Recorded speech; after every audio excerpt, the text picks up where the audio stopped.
Olá, tudo bem? Sou o professor Wagner Bertolini e nós vamos ter aqui um encontro para discutir medicina legal. Então você que está acompanhando o nosso curso, que vai buscar se preparar para o seu concurso, comunique-se com a gente e nos acompanhe nas nossas redes sociais. Elas estão aí, né, no seu visor, para que você possa conhecê-las e interagir. Bom, o assunto de hoje é um assunto bem interessante, mas pouco frequente em provas. Nós vamos ver o que eu chamo de aspectos iniciais da medicina legal. O que seria isso? Toda uma parte histórica, nós vamos dar uma pincelada, vamos ver essa relação no mundo todo, quando surge a medicina legal, quando surgem as primeiras ideias sobre medicina legal, o que é a medicina legal, e vamos ver algumas fases da medicina legal sendo implantada no nosso país. É uma parte que eu acho meio chatinha, certo? Se você tiver que priorizar, não priorize esse assunto. Por quê? Praticamente a parte histórica não aparece. Não aparece. É raro aparecer na sua banca. Beleza? Fala, professor, então não tem que saber? Não, a questão não é não saber. A questão é não dar muita ênfase, não perder muito tempo estudando esse assunto. Estude com atenção, faça as suas anotações e eu vou buscar trazer para vocês o que realmente é importante dentro dessa parte introdutória à medicina legal. Beleza? Seguindo aqui, nós temos a parte de conceitos iniciais, ou seja, aqueles conceitos, aquelas definições, segundo alguns autores, para a medicina legal. Como são vários conceitos, são vários estudiosos, eu coloquei para vocês várias visões diferentes, mas vocês vão ver que é muito bacana. Alguns caras fazem um trabalho muito legal, algumas palavras muito bem colocadas dentro desse nosso mundo, né, médico legal. Então, o que é medicina legal? Esta parte de legal está relacionada com o aspecto forense, com a lei. Portanto, você já consegue entender que é usar os conhecimentos da ciência medicina sendo aplicado com a finalidade de auxiliar a justiça. Essa seria uma ideia que eu traria para vocês de uma maneira muito simples, muito pequena, na verdade. Vamos ver alguns conceitos? A aplicação dos conhecimentos médico-biológicos na elaboração e execução das leis que deles carecem. Ou seja, você vai usar os conhecimentos médico-biológicos para a execução da lei, né? Que carecem do quê? Que carecem desses conhecimentos. Esse é um conceito, uma definição de Fávero. É a medicina a serviço das ciências jurídicas e sociais.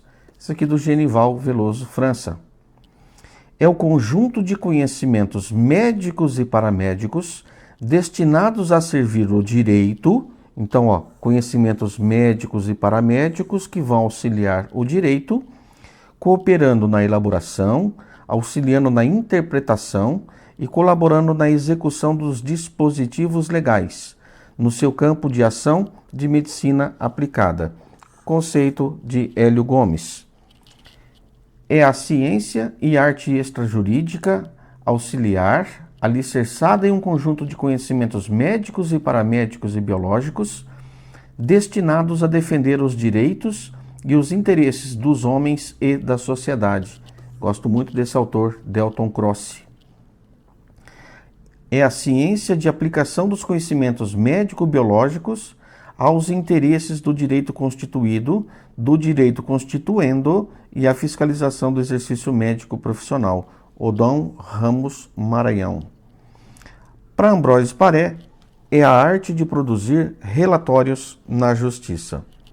Para Nério Rojas, é a aplicação dos conhecimentos médicos aos problemas judiciais que podem por eles ser esclarecidos. Eu gosto bastante dessa definição, simples e objetiva. Para Frânio Peixoto, é a aplicação dos conhecimentos científicos e Místeres da Justiça. E para Laca Sagni é a arte de pôr os conceitos médicos a serviço da administração da justiça. Então, se vocês observarem, nós temos aqui num resumo desses autores dizendo o seguinte, que é aplicar o conhecimento médico, biológico, para auxílio da justiça, para trabalho, né, para esclarecimentos de dúvidas pertinentes à aplicação da justiça. Mais ou menos o que esses caras dizem. Então vamos dar uma olhadinha aqui a mais. É uma modalidade do exercício da medicina, porque para ser médico legista, você tem que ser médico, inicialmente, né? Professor, eu sou fotógrafo, eu posso ser médico legista? Claro, na sua historinha de fadas, mas aqui não pode, tá bom? Claro que não. Que a partir de conhecimentos médicos, através de meios próprios de ação, visa fornecer esclarecimentos sobre assuntos de ordem médica aos legisladores e magistrados, orientando-os na elaboração e aplicação das leis, civis e penais, no meio coletivo. Então, na aplicação das leis. Preocupa-se com o indivíduo desde a sua forma de ovo até sua morte, adquirindo o aspecto de ciência social. Aqui vou só dar uma pinceladazinha. Pelo nosso direito, quando é que passa a se ter a existência da vida? A vida é considerada... Não vamos entrar em discussões religiosas, tá bom? Nem outras elucubrações na vida. Vamos ver o que diz o nosso direito civil. Que quando é que surge a vida? A partir do momento da nidação. O que é isso? Quando o óvulo é fecundado, nós vamos ter a formação do ovo ou zigoto. Observem que existem estudos com as primeiras células produzidas a partir do zigoto. Até o momento em que não se tem a fixação desse ovo que está se desenvolvendo rápido, né? Você parte de uma célula, dentro de alguns instantes nós temos 2, depois 4, depois 8 e assim por diante. Então, a partir do momento que ocorre a nidação, que você tem aí a fixação do nosso embriãozinho, digamos assim, ao corpo da mãe, a partir desse momento, pelo direito, temos aí a existência da vida, o início da vida. A partir daí, se você cessar com essa vida de forma intencional, nós já podemos ter crimes previstos no Código Penal. Então fiquem atentos a esse detalhe. Por isso, a medicina legal ela vai envolver do início da nidação até o último vestígio de um cadáver. Ela é uma ciência que se preocupa com o indivíduo, tá certo? Vivo ou morto. E aí a gente já viu que a vida começa a partir da nidação. Professor, posso encontrar alguns outros nomes que seriam equivalentes à medicina legal? Sim, seriam sinônimos, não é? Então dê uma olhadinha que alguns dizem simplesmente medicina legal, outros medicina legal forense, outros questões médico-legais, medicina judiciária ou dos tribunais, ou medicina política. Vejam que são termos sinonímios, tá certo? Então você tem que ficar antenadinho para essa possibilidade de aparecer esse nome. A medicina legal, a meu ver, ela é uma ciência e ela se relaciona com diversos campos, também de outras ciências, mas como nós vimos que ela é aplicada, né, para a elucidação de fatos ou esclarecer fatos para a aplicação da lei, nós vamos ver a relação que existe da medicina legal com diversos e diferentes ramos do direito. Poxa, professor, eu vi um caso aí de jogador de futebol que estava em caso de doping. Tem alguma coisa a ver com a medicina legal? Temos a medicina esportiva, que está relacionado com a aplicação da lei para as limitações que são dadas aos esportistas. Você não pode, por exemplo, ter no cara utilizando certas drogas, certas substâncias para que ele tenha vantagem indevida sobre um concorrente. Então nós temos, por exemplo, a medicina dos desportos, né? De uma maneira geral. Então vamos ver com o direito civil. No caso do direito civil, nós vamos relacionar com as determinações de paternidade, os impedimentos matrimoniais, erro essencial, limitadores e modificadores da capacidade civil, prenhez, personalidade civil e direito do nascituro, comoriência, etc. Então, aqui nós temos a parte da medicina com direito civil. Ah, eu sabia mais do caso de paternidade. Esse é um dos casos mais explorados. Mas impedimento de matrimônio, né? Você fala, porra, alguém pode impedir o outro? Pode sim. De casar, por exemplo, bigamia é crime. Nós temos situações do casamento que você pode estudar isso na sexologia forense, em que se pode ter anulação de um casamento. Né? Ele pode ser anulado.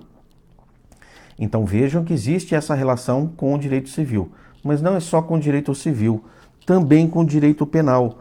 Quando o médico legista vai avaliar lesões corporais, casos de sexualidade criminosa, olha aqui, ó, por fim à vida ou não, aborto legal ou ilícito, que isso aqui é crime, infanticídio, homicídios, emoção e paixão, uma coisa muito comum hoje em dia, né? Embriaguez. A medicina é requisitada, por exemplo, para determinar, através de um exame chamado alcoolemia, né? A alcoolemia é um exame, é um teste, né? É um teste clínico, um exame clínico, para determinar a situação de embriaguez, que é um estado fisiológico, em alguns casos até patológico, né? Portanto, não misture o que é alcoolemia, que é um teste de dosagem do teor de álcool presente, por exemplo, na parte alveolar, no ar expirado ou mesmo no sangue, tá certo? Normalmente a gente faz esses testes em casos, por exemplo, de acidente de trânsito. É muito comum a gente ter, infelizmente, pessoas embriagadas, pessoas que tenham consumido álcool. Vejam que consumir álcool necessariamente não reflete num estado de embriaguez, tá ok? Nós vamos e podemos estudar isso num outro momento, quando a gente estudar a influência do álcool, por exemplo, na toxicologia forense. Nós temos a relação com o direito constitucional, que é a dissolução do matrimônio, proteção à infância e à maternidade, etc. A relação com o direito processual civil e penal, no caso da psicologia da testemunha, da confissão, da acariação, de outras perícias. Com o direito penitenciário, psicologia do detento, no que tange a concessão de livramento condicional e a psicossexualidade nas prisões. Direito do trabalho, que nós vamos chamar aqui de infortunística. A infortunística são os acidentes de trabalho, digamos assim, né? Os casos em que ocorrem lesões quando o cara está no desempenho de uma atividade laboral. Nós temos casos de se determinar situações de insalubridade, de higiene, doenças, prevenção de acidentes profissionais. Isso está relacionado ao direito do trabalho. Existem várias recomendações, várias normas para que a pessoa trabalhando não venha a apresentar algum tipo de enfermidade ou de doença, que se minimizem os acidentes de trabalho. No Brasil, nós temos uma incidência muito grande de acidentes de trabalho, seja decorrentes de vários fatores, entre eles o não uso do EPI, que é o equipamento de proteção individual. O cara muitas vezes ele se recusa a usar esse tipo de equipamento, que é uma proteção individual, é dele próprio, né? Existem também os EPCs, equipamentos de proteção coletiva. Temos as leis das contravenções penais, então anúncio de técnicas anticoncepcionais, embriaguez, toxomanias, e a medicina legal relaciona-se ainda com vários outros ramos, como o direito comercial, quando vão se experienciar bens de consumo e atribuir condições de maternidade para plena capacidade civil dos economicamente independentes. Direito dos esportes, como havia mencionado para vocês, principalmente casos relacionados ao doping. Direito internacional privado, ao decidir questões civis relacionadas ao estrangeiro no país. Direito canônico, nossa professor, relacionado com anulação do casamento. Só que também nós temos relação com a física, com a química, com a biologia, com a matemática, com a toxicologia, com a balística, com a datiloscopia, com a economia, sociologia, história natural, entre outros. Tudo isso, quando a gente vai fechando o cerco, vai estudando os conteúdos da medicina, né, no caso da medicina legal, você vai perceber, por exemplo, com a datiloscopia, para a impressão, né, dos desenhos digitais, certo? Dos desenhos digitais que nós temos aqui nas papilas, né? Daí nós temos várias atuações. Se conhecer um pouco sobre balística, sobre trajetória, sobre energia cinética, enfim, relacionando a física, relacionando os testes que podem ser feitos na química, física, nós temos aí alguns testes para ver se o bebê nasceu morto ou se nasceu vivo, né? O embriãozinho lá que foi se desenvolvendo, virou feto, se foi um nascituro, né? Se nasceu com vida ou se nasceu morto. Isso tudo impacta muito a uma possibilidade, por exemplo, de uma ação penal, né? De considerar aí uma infração penal. Ou não, né? Casos de aborto induzido, aborto espontâneo, tá certo? Então nós temos várias relações da medicina, além desses ramos do direito, com outras ciências. Vamos dar uma olhadinha muito rápida no que eu chamo aqui de referências históricas, um breve histórico. Vamos ver rapidamente, porque a medicina legal não surgiu o ano passado, não surgiu na década passada. Foi uma evolução de situações que fez com que a medicina legal fosse considerada aí uma ciência. É uma arte, ela usa de seus conhecimentos através de técnicas próprias, muitas delas emprestadas da medicina, para que sejam aplicadas na determinação e no auxílio da lei, da aplicação da lei. Então vamos dar uma olhadinha aqui, ó, nos 5 períodos, né? 5 períodos da medicina legal. É claro que nós não estamos necessariamente relacionando aqui o Brasil, né? Porque vejam, história antiga, o período romano, período médio, o canônico, moderno ou científico.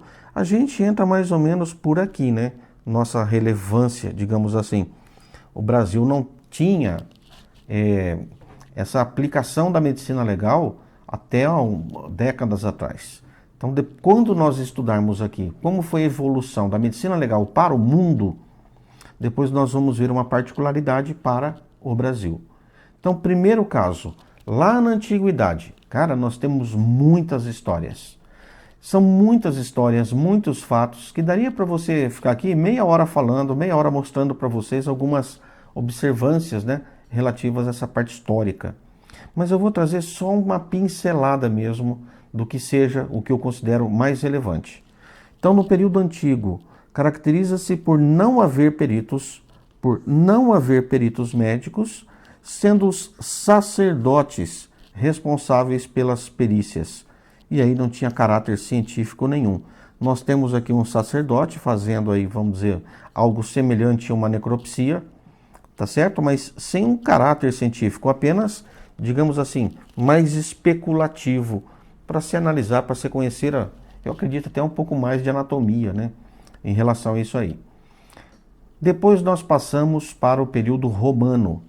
Nesse período, nós já temos uma coisa, que os cadáveres, eles já eram examinados por médicos, mas só a parte externa. Só a parte externa. Não se faziam as necropsias em respeito ao cadáver, e elas eram proibidas, portanto.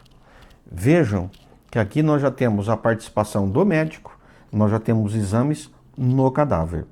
Aí a gente passa para o período médio. Vamos dar uma olhadinha? Maior contribuição do período médico no campo do direito com as leis sálicas germânicas e nas capitulares de Carlos Magno, que são publicações, né? Essas publicações continham detalhes de anatomia, sobre ferimentos e sobre a reparação devida às vítimas, conforme a sede e a gravidade dessas lesões. Beleza? E aí a gente parte para um quarto período, que é chamado de canônico. Então esse período é marcado pela obrigatoriedade da perícia médica. Vejam, obrigatoriedade da perícia médica antes das decisões dos juízes em casos de ferimentos, de assassinatos, de gravidez, de parto clandestino e aborto. Constituição do Império Germânico.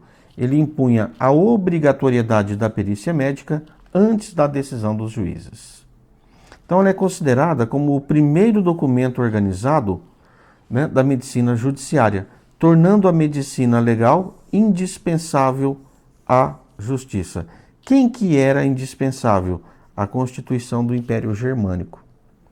Como fato marcante, nós tivemos em 1575, Ambroise Paré, ele escreveu o livro de medicina legal intitulado isso aqui, ó, né? Esse nome aqui é francês, e ele foi aclamado como o pai da medicina. Como eu não sei francês, eu vou deixar para você ler isso aí. Então, meus caros, muito cuidado, né?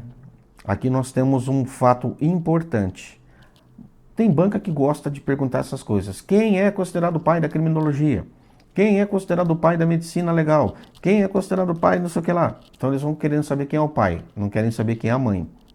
Então quem é considerado o pai da medicina legal ou da medicina forense?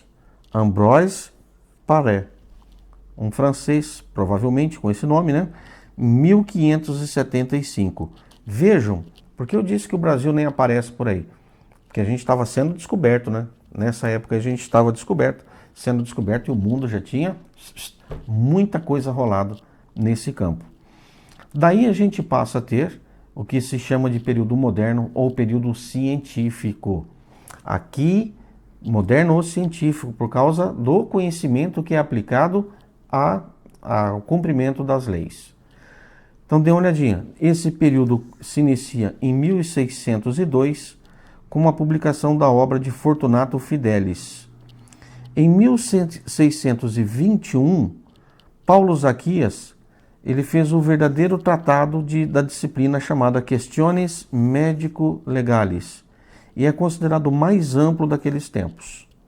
Então, o período moderno e o científico dura até hoje. É caracterizado pela riqueza de obras publicadas pelos estudiosos da área e pelo aumento considerável de conhecimentos técnicos e científicos no campo do conhecimento humano. Então vejam que nós temos aí Paulo Zaquias como um grande contribuidor, né, digamos assim, para a evolução das questões médico-legais, para o desenvolvimento da medicina forense, da medicina legal. E no Brasil, professor, quando começa essa brincadeira? No Brasil, nós temos 3 fases, né? Então, a instituição de ensino oficial de medicina legal no Brasil ocorreu no ano de 1832. Gente, a publicação do livro do Zaquias foi em 1600 e pouco. Mais de 200 anos depois que a gente passa a ter o ensino oficial de medicina legal no Brasil. E a partir desse ano, a gente pode dividir a medicina legal em 3 períodos ou 3 fases. Então, 1832, vamos colocar aí quase 200 anos, né? Quase 200 anos atrás, é que surge no Brasil o ensino de medicina legal. Nós vamos ver 3 fases, mas eu já quero que você saiba o seguinte. Quando no Brasil começou a se estudar medicina legal, nós não tínhamos nenhuma publicação ou nada de relevante produzido aqui no Brasil. De uma maneira geral, tudo que se tinha era baseado em publicações estrangeiras, principalmente europeias. Então, nós brasileiros, nós fomos copiando e trazendo os conhecimentos do exterior para aplicação no país. Mas isso traz, assim, alguns riscos, né? Por que dessa aplicação a ferro e fogo? Porque a realidade da população europeia é diferente da realidade brasileira. O porte físico, a temperatura, a sociedade em si da Europa é diferente da brasileira. Então nós tivemos inicialmente, né, uma cópia do modelo externo. Depois, na última etapa, que a gente passa a ter aí o nosso formato, né, próprio de medicina legal. Então vamos dar uma olhadinha na primeira fase. Durou aí uns 40 anos, 45 anos. É considerada a fase estrangeira. Caracteriza-se pela influência exclusiva da escola francesa. Então, inicialmente, nós copiamos a escola francesa e copiamos um pouquinho italiano e alemães, os italianos e alemães. Basicamente, a toxicologia era a parte da ciência mais estudada nesta fase. Segunda fase, é atribuída essa fase a Agostinho de Souza Lima, 1877. Então vejam, uma fase termina em 1877 e começa a segunda. Qual que é o marco disso aqui? É o ensino prático da medicina legal. Nós tivemos tentativas de interpretar a medicina legal à luz das leis brasileiras. Então nós temos a nacionalização da medicina legal em razão da contribuição do Agostinho José de Souza Lima. Então, também chamado de período Souza Lima, ele criou o ensino prático dessa disciplina, desenvolveu laboratórios, inaugurou o primeiro curso prático de tanatologia forense e publicou diversos trabalhos. Fez comentários sobre a legislação brasileira, penal e civil, servindo-se dos dados estrangeiros. Então vejam que aqui a gente começa a ter uma prática aplicada da medicina legal, começamos a ter a abertura de laboratórios, estudos práticos e aplicação de conhecimentos que vieram do estrangeiro, adaptados às leis brasileiras, principalmente na área da tanatologia. Não sei se você já sabe, tanatologia é o estudo da morte. Beleza? Feito a segunda fase, nós temos a terceira fase. Vamos dar uma olhadinha nela? É a nacionalização da medicina legal. Começa com Raimundo Nina Rodrigues. Ele criou uma escola original na Bahia e a partir dessa criação nós passamos a ter escolas no Rio de Janeiro, em São Paulo e outros estados. E entre outros nomes nós destacamos Afrânio Peixoto, Flamínio Fávero, Hilário Veiga de Carvalho, Hélio Gomes, Sampaio Dória, entre outros. Então é a nacionalização da medicina legal. Beleza?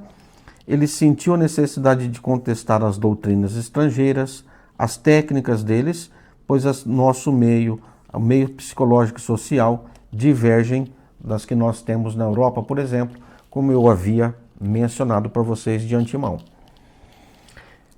Em São Paulo, nós temos um Instituto Médico Legal que recebe o nome de Instituto Médico Legal Oscar Freire. Dê uma olhadinha aqui, deixa eu voltar aqui.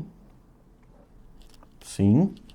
Então, nós tivemos Oscar Freire, que em 1928 ele iniciou o ensino científico da medicina legal em São Paulo, além de lançar as bases de importante centro de investigação científica. Em 22, ele havia instalado na capital o Instituto de Medicina Legal, que leva o seu nome. Então aqui nós temos o Instituto Médico Legal de São Paulo, Oscar Freire, e aqui nós temos esse que vos fala. Tá bonitinho nessa foto, né? Mas nem tanto. Meus caros, vamos trazer para vocês algumas divisões que eu já vi serem pedidas em prova.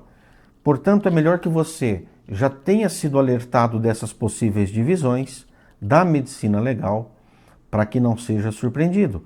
Coisa rápida, coisa curtinha, e a gente encerra esse nosso bloco. Vamos ver? A medicina pode ser forense, né? Ou legal, pode ser dividida em dois blocos.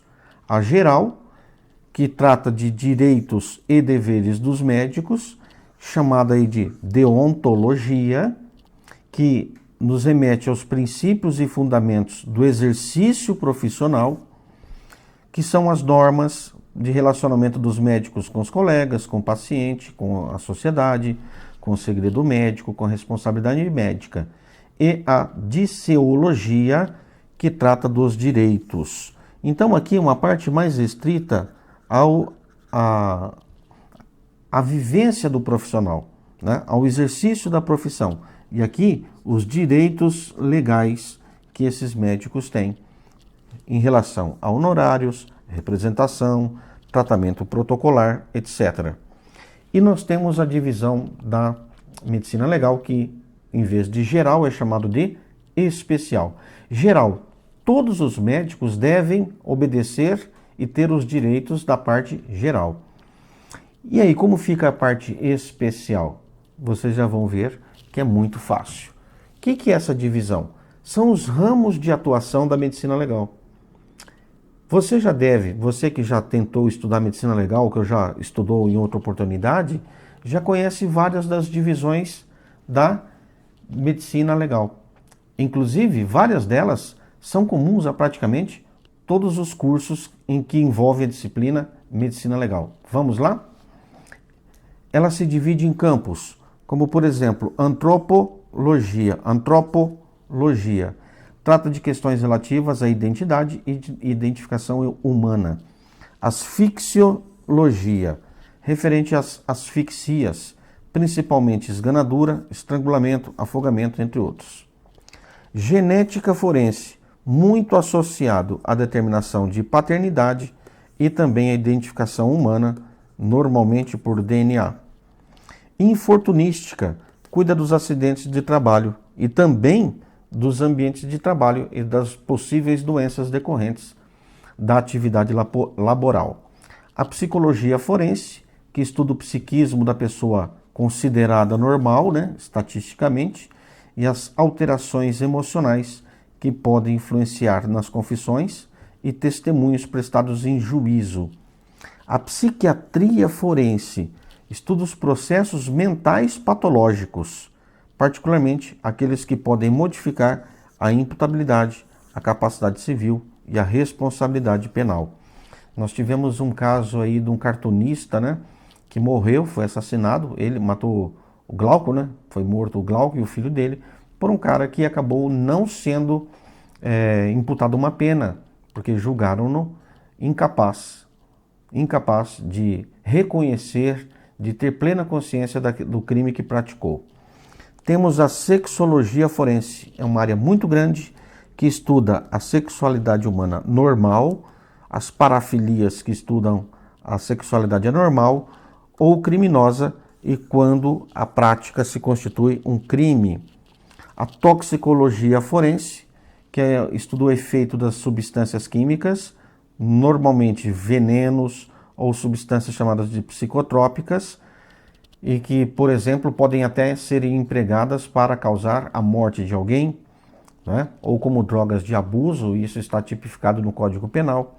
Nós temos a traumatologia forense, que vai estudar de uma maneira geral as lesões criminais e energias que são empregadas para causar uma lesão.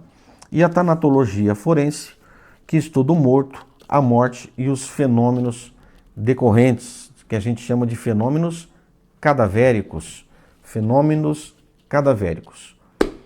Então, meus jovens, essa é uma introdução para você ter uma ideia do que é essa disciplina que você estuda para o seu concurso. Para que ela serve? Usar todo esse conhecimento da medicina aplicando para auxiliar a aplicação da justiça. Beleza? Um abraço e até um próximo vídeo.